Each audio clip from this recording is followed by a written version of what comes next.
Ikaw ba ay isang returning resident, LSI, APOR, or ROF na patungo sa General Santos City? If so, then this video is just for you.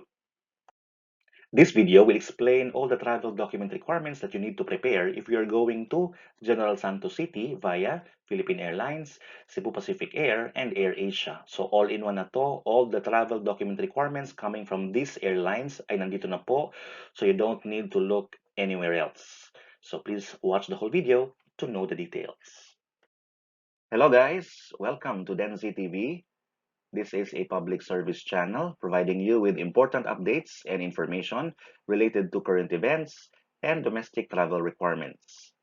Please subscribe to this channel if you need such information, and don't forget to hit the notification bell and select all so you can receive all the updates as they come and you won't miss anything. Before we discuss the travel document requirements, let me just show you na meron na po tayong mga links na nakalagay po sa video description. So sa baba ng video, please click po the show more button. Okay? Para makita nyo po ang video description at dyan po nakalagay ang mga detalye ng video as well as ang mga links ng mga importanteng posts, information galing sa channel na ito. So dito po matatagpuan yung mga links for different requirements, travel requirements for domestic destinations. So, kung ano po yung na-post ko na before na mga requirements para sa isang specific na lugar, ay nandito na po. So, instead na tanungin nyo pa sa akin sa comments kung anong requirement ng ganitong lugar, check na lang po the video description kasi baka nandyan na yung mga requirements para hindi po masayang yung oras nyo and you can directly, immediately get the answers to your questions. So please po, do not forget to check the video description sa lahat ng videos nang titingnan nyo sa channel na ito. Thank you. Unahin natin ang mga requirements na galing sa Cebu Pacific Air for all inbound passengers. So lahat po ng mga pasaherong bababa sa Gensan ay dapat mag-provide ng ganitong mga requirements. First is a negative test result. So it's either a swab test or an antigen test result, valid within 72 hours before the date of arrival. So you can opt for a swab test that costs 3,000 pesos or an antigen test that only costs 700 pesos if I'm not mistaken. Okay, so may option tayo, may cheaper option tayo for Gensan. Next is you have to register in Tapat. May website to. Ito po ang site ng Tapat.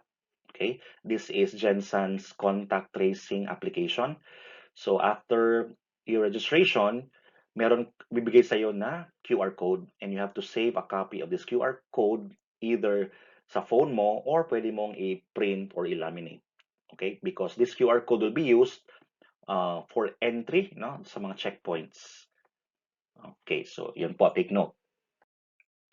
Para naman sa mga APOR, as usual, meron tayong additional requirements. So, on top of the requirements na sinabi dun sa mga requirements for all inbound passengers, ito po ay additional requirement para sa APOR, valid ID, travel order from your company, and travel itinerary, yung schedule mo sa Gensan. Okay, so yung schedule, ilang araw ka, saan ka magsistay. So yung mga information na ganun ay dapat nakasaad na yon sa travel order and travel itinerary.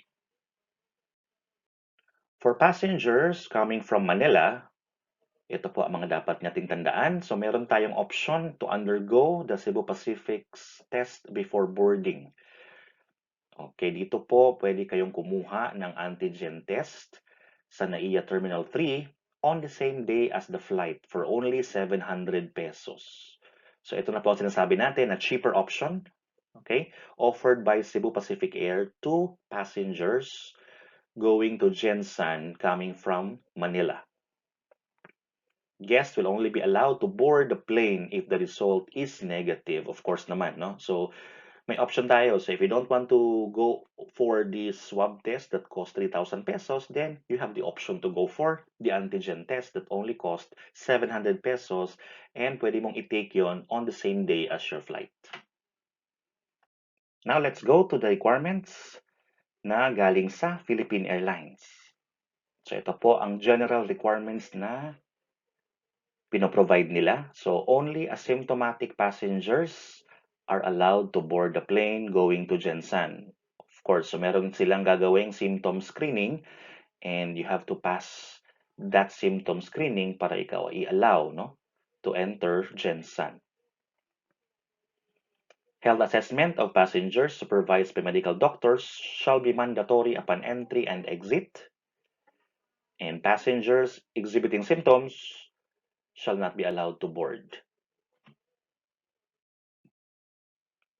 All passengers coming from Luzon and Visayas regions, particularly from Cebu or from those areas with high incidence of the infection, okay, are required to present a negative RT-PCR or antigen test result within at least 72 hours. So the same ito sa requirement na nasa Cebu Pacific, kaya lang meron ditong specific na condition na yung mga passengers coming from Luzon and Visayas regions should present this test result.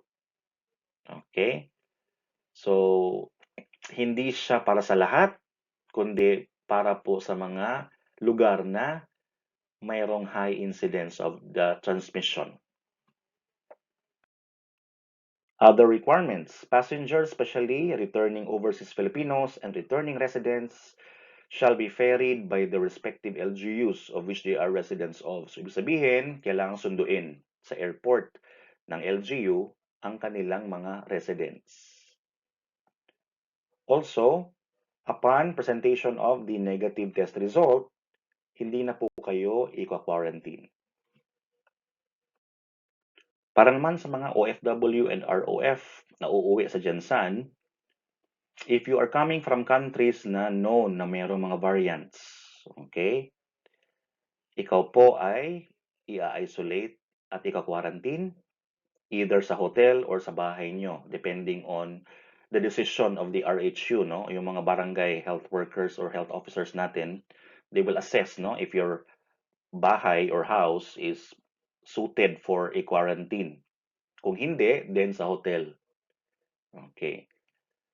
And you shall complete a 14-day quarantine.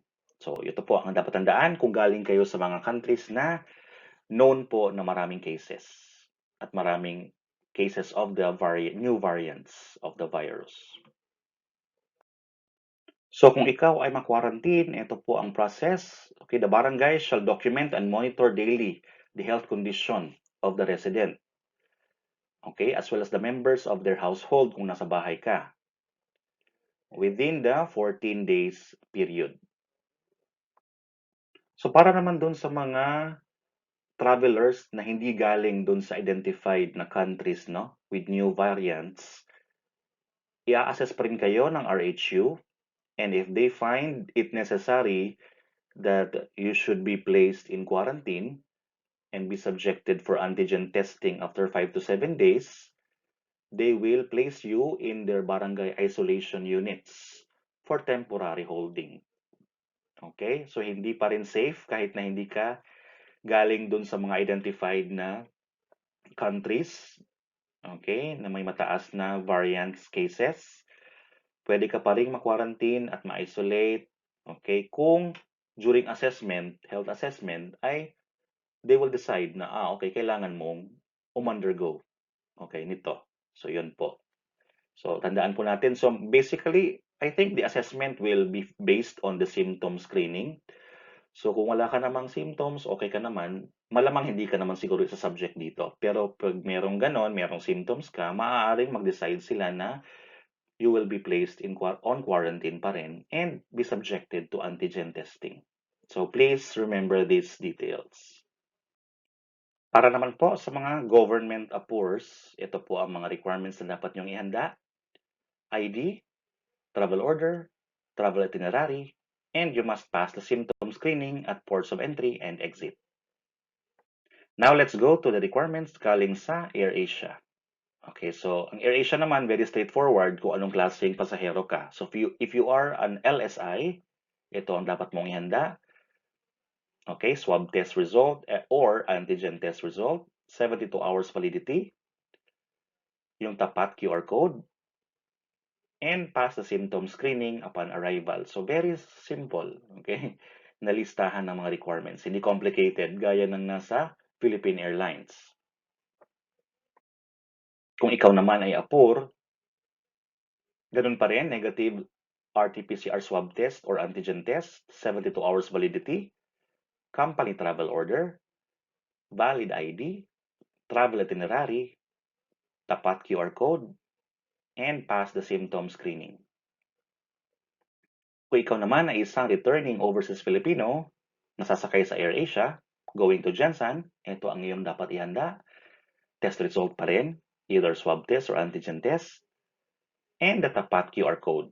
So ito lang, dalawa lang. Okay, so ito po ang mga requirements galing sa AirAsia. So as you can see, simple lang no, na i-prepare. At yan po ang mga requirements para sa mga pasaherong pupunta sa General Santos City via Philippine Airlines, Cebu Pacific, and AirAsia. Based on what we've seen, I think I would prefer to fly with AirAsia or Cebu Pacific kasi parang simple lang yung mga requirements, no? Hindi masyadong strict yung process. Unlike dun sa Philippine Airlines na parang ang daming dapat gawin. Okay? So if that's just me, no? So ikaw pa rin ang bahala kung anong pipiliin mong airline. So nandun na po lahat ng mga requirements. So please take note of all those. Thank you so much for watching the video. This has been Denzi TV at your service. Please don't forget to subscribe and hit the notification bell so you will receive all the updates as they come. Thank you so much po and have a nice day.